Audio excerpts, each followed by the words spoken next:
Me again, I'm back. Still working on our chapter book. This is going to be the 4th video. So if you have not watched 1, 2, and 3, you're going to want to go back and do that because otherwise you're not going to know what's happening.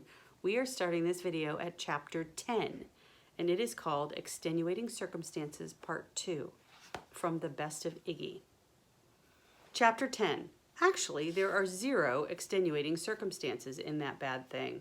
At least I can't think of any. It wasn't as if anyone had locked Iggy in the bathroom.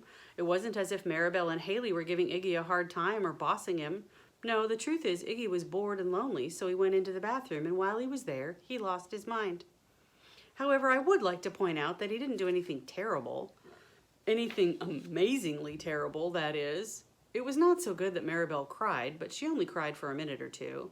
It definitely was not good that his mom dropped her coffee cup when he jumped out of the bathroom, but there was hardly anything in it. The worst thing was the lipstick. The lipstick was ruined. His mom was pretty upset about that. She wasn't happy about the eyeliner either. The lipstick was bad. Iggy had to buy a whole new one with his own money. Iggy figured lipstick would cost the same as a marker, but it cost $13. That's when Iggy wished a lot that he hadn't gone too far.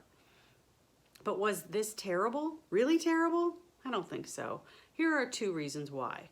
2 reasons why this was not terrible. Number 1, ruining lipstick or eyeliner isn't life-threatening. Wearing that stuff is probably bad for you anyway. Number 2, sometimes when people lose their minds, they do way worse things than Iggy did. Like, for instance, they write with lipstick on the walls. You know who I'm talking about. At least Iggy didn't do that. Unfortunately, neither of these is an extenuating circumstance. Chapter 11. Pudsey. Yes, you're right, we're here. This is the chapter about number 3. Remember number 3, the thing that we really completely wish we hadn't done? The thing we feel really bad about? The thing we wish we had never thought of? Why is this chapter called Pudsey? Because I'm the author, that's why. What is Pudsey? Pudsey is Iggy's 4th grade teacher. Of course, he didn't call her Pudsey, not to her face. He called her Miss Schulberger. She was his favorite teacher ever. She was young and pretty and nice. She wore necklaces with different funny things on them, like a tiny hammer or fractions. She didn't call sharing sharing. She called it gossip, and you could tell stuff you weren't supposed to know as long as it didn't hurt anyone's feelings.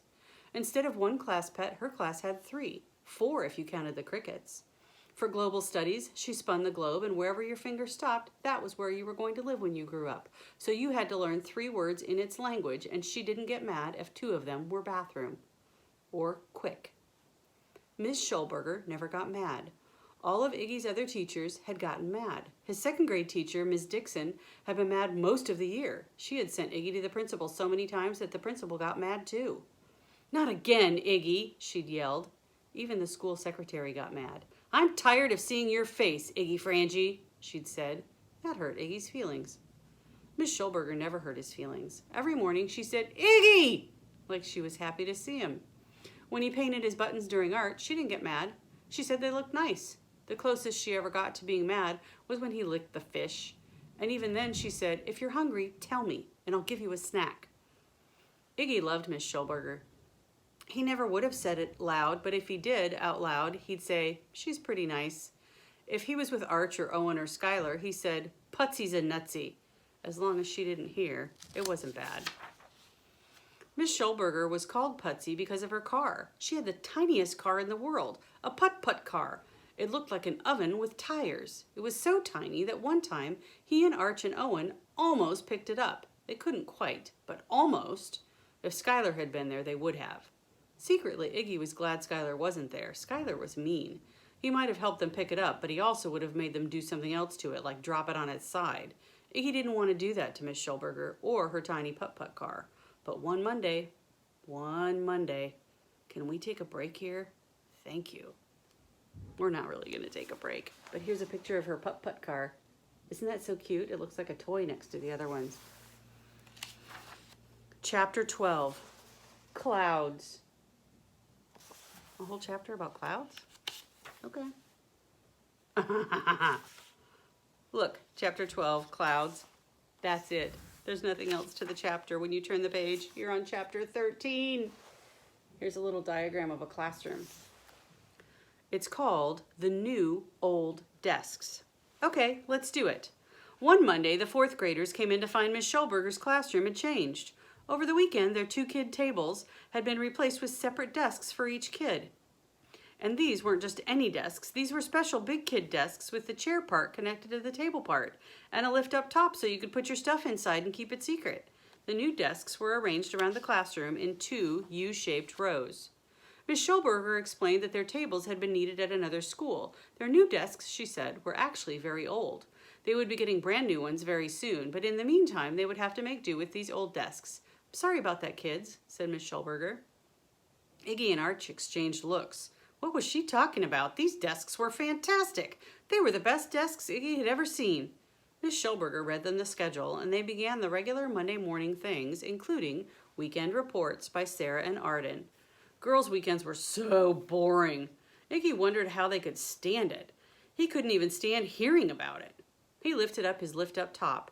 He could probably fit the class snake in there. He looked at Arch. Arch was putting his head inside his desk. That was good. Iggy put his head inside his desk, too. Iggy and Arch, please listen to Arden, said Miss Schulberger. Okay. Iggy listened.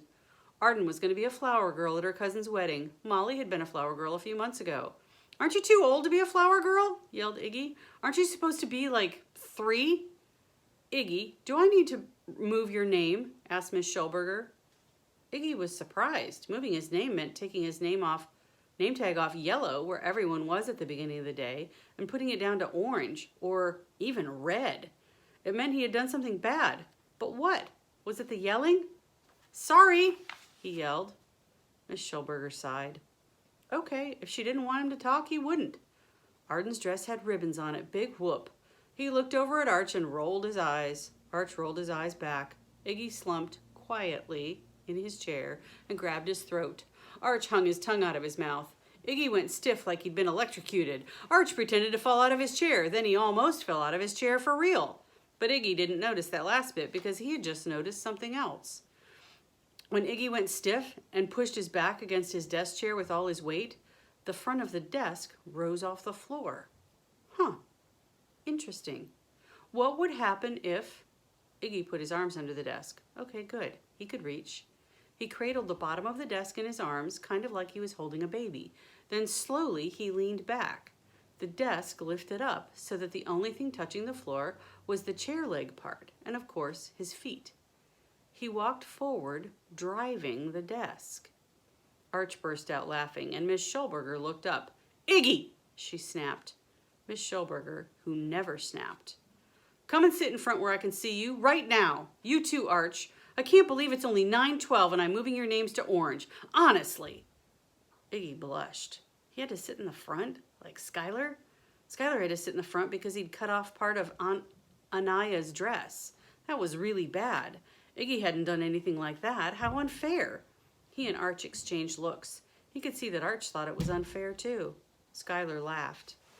Here's a picture of him driving his desk. Uh-oh. Chapter 14. A lunch meeting.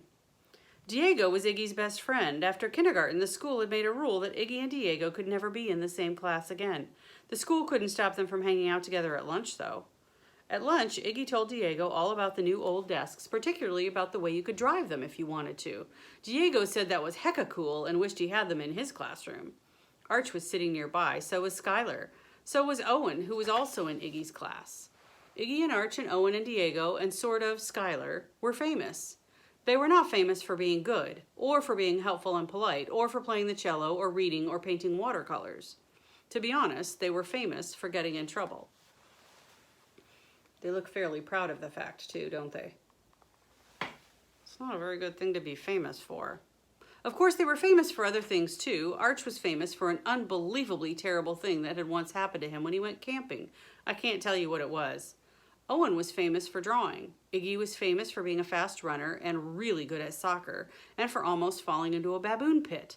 Diego was famous for being really good at soccer and for building things like go-karts with his dad. Skylar wasn't famous, or if he was, it was for all the stuff that he was probably going to do when he was older, like go to jail. Iggy and Arch got in trouble for it, said Owen. Remember, they were talking about desk driving? Pudsey got mad and moved them to orange. Iggy felt this was an unnecessary piece of information to give Diego. Pudsey's jealous, he said, because her car's smaller than my desk. He nodded to himself. If we raced, I'd win. You'd kill, said Arch. By kill, he meant win, of course. Iggy smiled now. We should have a desk race when she's not looking. Skylar, who may or may not have had a toothpick in his mouth, said, Pudsey can be the finish line. Yeah, said Iggy, laughing. We can all charge her at once, like she turns to do something on the board, and we'll all go right then. Brrrm! She'd freak, said Owen enthusiastically. We'd get moved to red, Arch warned. Who cares, said Skylar. It'll be fun. Iggy and I'll do it at least. I'll beat you, Ig. No, you won't, said Iggy. You'll probably wipe out, knowing you. Psh, bet I won't, said Skylar. Bet you will, said Iggy. Did you notice what just happened? If you count up only 13 lines, charging at Miss Schulberger with their desks was a funny idea. But now it's a plan. I bet on Iggy, said Diego, a loyal friend. I bet on me, said Arch. Loser, said Skylar. He leaned forward. Okay, so here's what we do. We're gonna stop there, and we're gonna finish the book next time. I'm very excited. I'll see you guys soon.